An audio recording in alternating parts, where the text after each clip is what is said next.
Well, it could be like Yeah, food preparation, man. Food prep is a big one. You know, You were telling me about the boiling your meals, like with lasagna, frozen lasagna. Or? There's a significant number of our crew who does seal meal, boil, bag meals. So they prepare the food possibly up to a month before Burning Man and put it in their freezer. It can be sometimes pretty gourmet dishes. And you drop it in the big boiling pot of water, which we keep with the lid, so we only have to fill one time the whole time there to try to conserve on the water usage, as opposed to It's a little bit boiling nasty. pasta or rice, which takes all this water each time. You're using the same pot of water. You already cooked all that stuff, so it doesn't need to go that route. Just need to heat it up. And it keeps all the dust out of your meal while you cook it, because whether you're chopping in preparation or you have an open skillet, when the dust blows, it doesn't get into your seal meal packet. And then, you know, we've always done group meals. So over the course of the week, this year I think I'll just have one meal to cook. I usually contribute on a few breakfasts as well. But some people just try to like rough it with food and minimalize. Or I know a lot of people who eat a lot of jerky and granola, and because then you're eliminating food cold storage, the risk of food loss, which is significant if you don't get your food iced. You know, one night, if you missed it in the afternoon and you didn't get it iced and they shut the ice booth down, oh man, you know, and so you have to kind of, that's a pretty good reality check. Your cooler ice.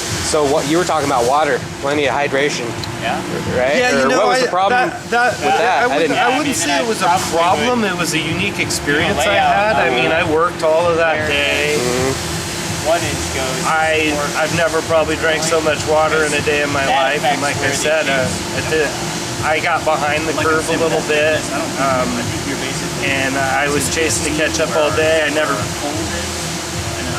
I'm sure I drank gallons of water that day.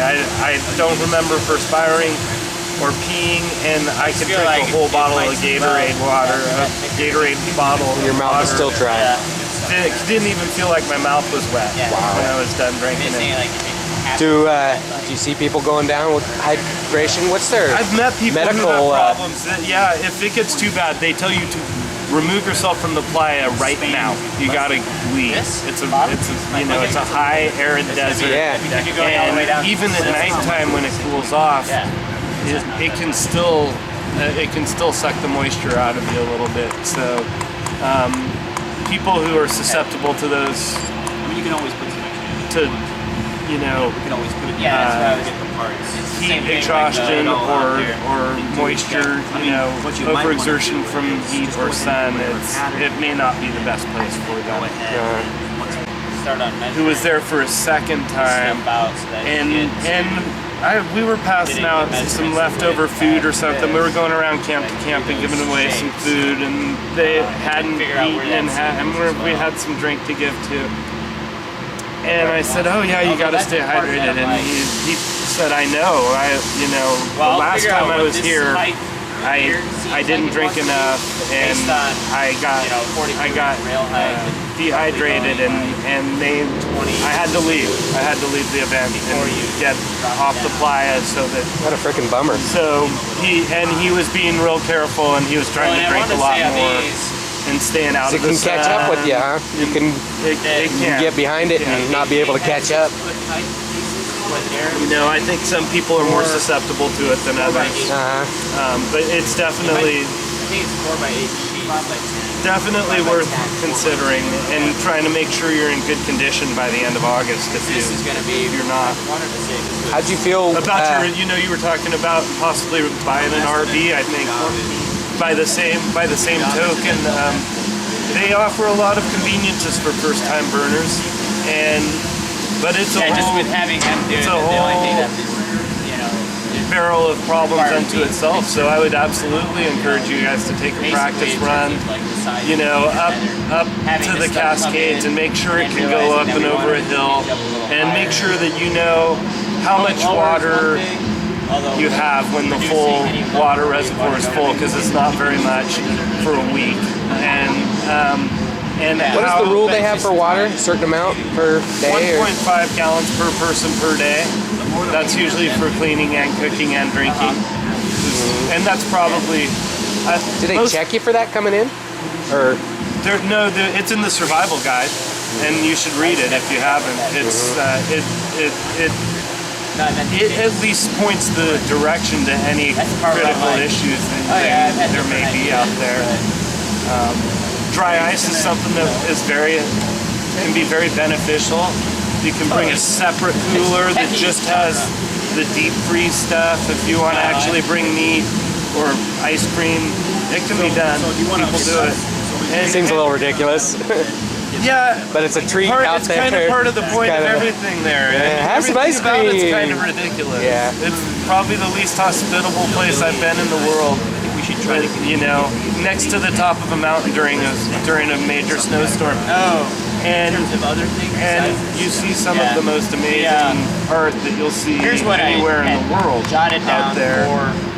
Today, and the fact that everybody goes out there and takes on this thing, it takes a lot of individual planning and your own personal mindset to get you there. And then when you get there, it was good. There's this individual sense and this major community sense happening at the same time. A little 12-volt water pump that pumps the water just up so it spills out across a piece of plywood. You got any like ibuprofen drips here? down Could I have one? through down over chicken wire, and we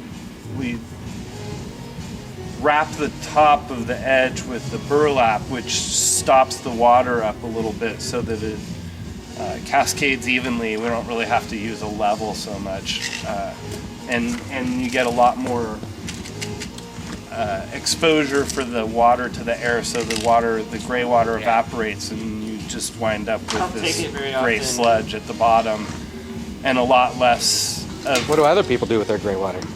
You're supposed to capture it and take it back, take it away with you.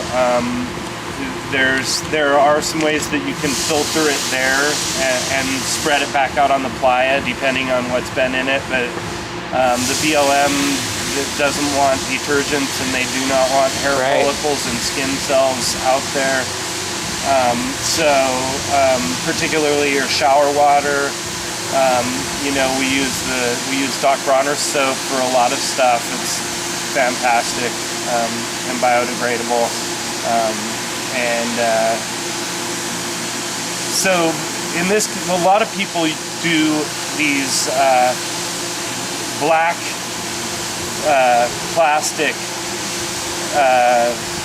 capture areas that are large areas, and they're designed to be solar evaporators, but they're really hard to see in the nighttime, the dark. And they get really greasy and nasty, and then if the wind blows dust into them, they are disgusting. Ish. So like I say, ours are kind of like a little water feature in our camp, and draw a good conversation every year. Good answer.